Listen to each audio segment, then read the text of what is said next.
탄금대 전투는 임진왜란 때 신립장군의 조선군과 고니시 유키나가의 왜군이 충주에서 벌인 전투입니다. 탄금대 전투의 대패는 선조가 한양을 포기하고 도망가게 된 결정적인 계기가 되었고, 당시 조선 최고의 장수라고 불렸던 신립의 패배 소식으로 민심은 크게 흔들리게 됩니다. 1592년 4월 13일 도요토미 히데요시는 약 20만의 군대를 동원하여 조선을 침략합니다. 임진왜란은 한중일 동아시아 3국이 벌인 대규모 국제전으로 무려 7년간이나 이어졌으며, 이 전쟁으로 조선은 황폐화되었습니다. 혼란스러웠던 전국시대를 통일한 도요토미 히데요시는 명나라로 가는 길을 내어달라는 핑계로 조선을 침략했고, 서양에서 들여온 조총을 대량으로 보급하는 등 사전에 치밀하게 전쟁 준비가 된 상태였습니다.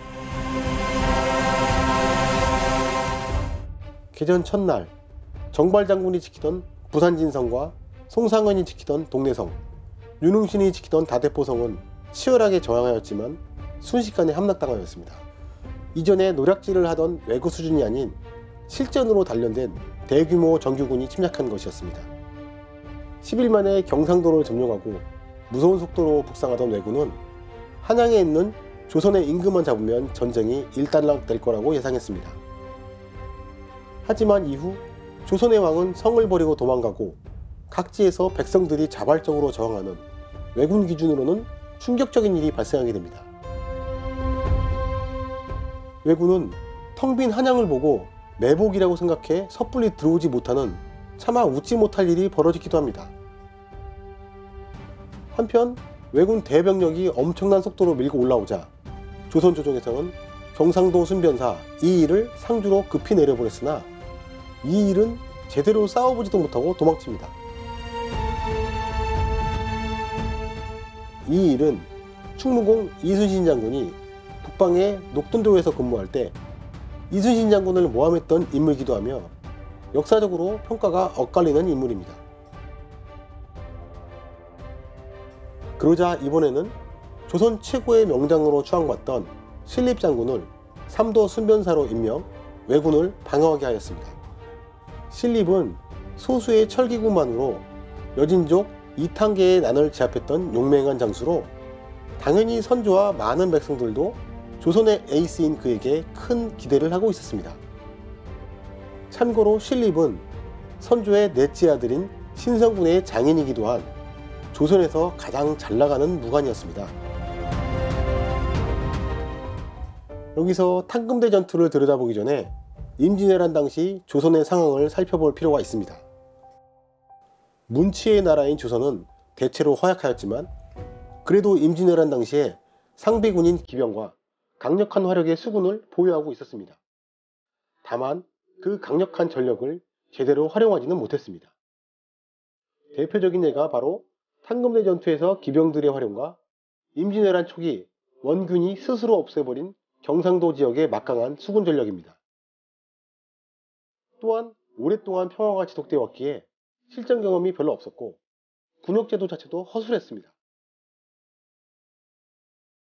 어찌되었든 신립은 선조와 백성들의 기대를 한몸에 받으며 충주로 내려갔고, 드디어 조선 최고의 명장 신립이 이끄는 정예기병 8천여 명과 침략군의 선봉장인 고니시 유키나가의 18,000여 명의 보병이 야전에서 제대로 맞붙게 되었습니다.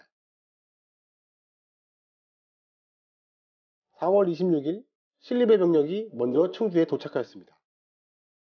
종사관 김여물, 이종장 등이 외적의 대군을 방어할 곳은 마땅히 지형이 험한 조령뿐이다고 주장하였으나 신립은 그 말에 따르지 않고 이곳에서는 기병을 쓸 수 없으니 마땅히 평원에서 일전해야 한다고 주장해서 충주성에서 나와 탄금대 남쪽 달천평야 일대를 전장으로 삼습니다.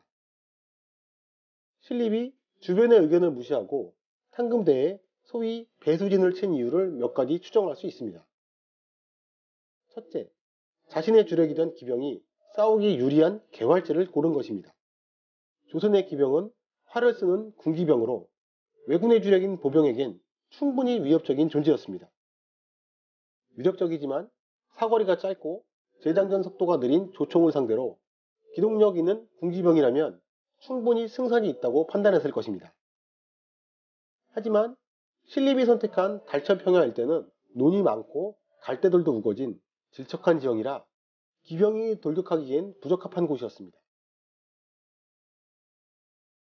둘째, 방어에 유리한 지형인 조령을 포기한 것에는 나름 이유가 있었습니다. 아군 병력이 훈련이 미숙하고 오합지졸들이라 험난한 산속에서는 병력 통제가 힘들 것이고 차라리 배수진을 치고 싸워야 용감하게 싸울 것이라고 판단하였습니다. 또한 이곳의 병력이 뚫리면 한양까지 아무런 방어 병력이 없다는 것을 신립은 잘 알고 있었기에 축풍령, 중령 등 한양으로 가는 다른 우회로는 빼고 조령만을 방어할 수는 없었습니다.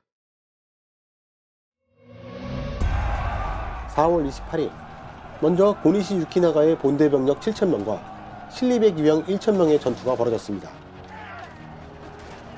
전투 초반 중기병들의 위력에 왜군의 선봉이 무너져서 후퇴하였지만 토 요시토시와 마츠우라 시에노부의 다른 왜군 병력이 좌우로 서서히 토이망을 좁혀오고 있었습니다. 작전을 바꾼 고니시 유키나가는 조선의 기병을 조총 사거리로 유인하였고 신립은 7,000명의 고니시 유키나가의 본대가 적군의 전부라고 오판하여 재빨리 포위 섬멸하기 위해 기병으로만 2차 돌격을 감행하는 실수를 저지릅니다. 하지만 이때 좌우에 매복해 있던 왜군의 조총 사격이 시작되었고 조선군의 기병은 엄청난 피해를 입게 됩니다. 조총은 사거리가 짧았지만 사거리 안에서는 무시무시한 살상력을 가진 무기였습니다. 이때 왜군의 별동대는 텅 빈 충주성을 점령해버리고 신립은 당황해 충주성으로 가려고 했지만 이미 손쓸도리가 없었습니다. 결국 신립은 남은 병력으로 고니시 유키나가의 본대에 3차 돌격을 감행했지만 별다른 타격을 주지 못했고 오히려 왜군의 공격에 큰 피해를 입습니다. 전선을 기울어 고니시 유키나가의 병력이 좌우로 포위 지정을 유지하며 밀고 올라왔고 결국 신립은 한 군데까지 몰려 남은 병력으로 결사항전을 벌이게 됩니다. 신립은 손수 활을 쏘고 칼을 휘두르며 최후까지 전투를 벌였지만 역부족이었습니다. 결국 종사관 김여물과 함께 적병 수십 명을 죽인 뒤 강물에 몸을 던져 자결하였고 대다수의 조선군도 강물에 빠져 죽거나 왜군에 의해 희생됐습니다. 왜군은 이 전투에서 조선군의 수급 3,000과 수백 명의 포로를 잡았고 살아서 도망간 조선의 장수는 별로 없었습니다. 또한 충주성의 백성들은 신립을 믿고 피난하지 않아 왜군에게 희생된 사람이 다른 지역보다 많았다고 합니다. 신립의 대패 소식은 조정을 충격과 공포로 몰아넣었습니다. 이 소식이 전해지자 민심이 극도로 혼란해지고 선조는 결국 한양을 떠나 평안도로 급히 피난을 떠나게 됩니다. 한편으로는 신립의 판단이 불가피한 선택이었다고는 하지만 대다수의 의견은 그의 전술적 판단 실패로 평가하고 있습니다. 신립은 강직하고 용맹한 장수인 것은 맞지만 전략적으로 병력을 운용하는 지휘관으로서의 자질은 부족하였습니다. 참고로 경기도 광주에 곤잠이라는 곳이 있는데 물에 빠져 죽은 신립 장군의 원통함이 이 바위의 유래를 만들었다고 전해집니다.